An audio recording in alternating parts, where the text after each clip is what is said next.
বন্ধুরা দেখো, আজকে কাতলা মাছের পেটি বানাবো। তো এখানে সবই পেটি আছে। তা পেটিগুলো আমি সর্ষে পোস্ত দিয়ে বানাবো। হলুদ দেবো, নুন,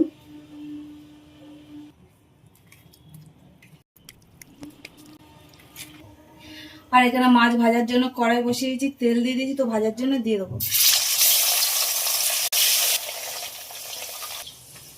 দেবো 1 চামচ কালো সর্ষে, 1 চামচ সাদা সর্ষে, পোস্ত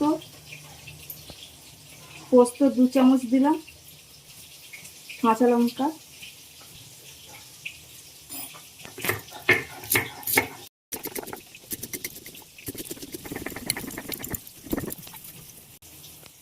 সর্ষে পোস্ত কাঁচা লঙ্কা বাটা হয়ে গেছে। এবার উঠিয়ে নেব।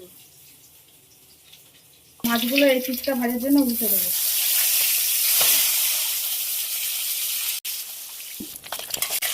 মাছগুলো ভাজা হয়ে গেছে, আর এবার উঠিয়ে নেব।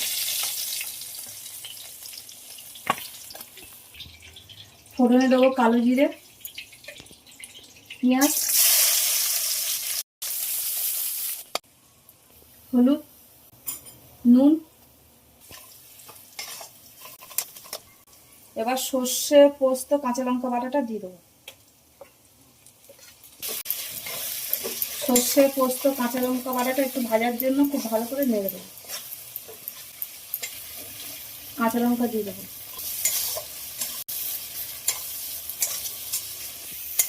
মশলাটা খুব বেশি ভাজবো না। আর এবার জল দিয়ে দেবো। জল দিয়ে দিলাম, শিল ধোয়া জল।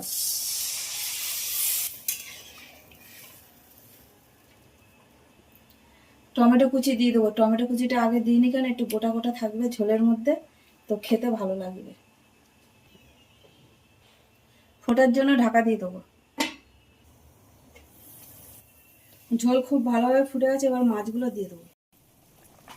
মাছগুলো দিয়ে আবারও ফোটার জন্য ঢাকা দিয়ে দিলাম।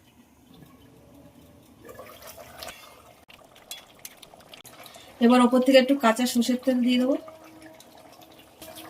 তেলটা দিয়ে আরো 5 মিনিট ঢাকা দেবো, দিয়ে তারপর নামিয়ে নেবো।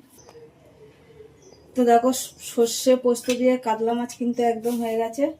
তো চলো, আবার অন্য কোনো ভিডিও তোমাদের সাথে দেখা হবে। আর তোমরা সবাই ভালো থাকবে, সুস্থ থাকবে। টাটা।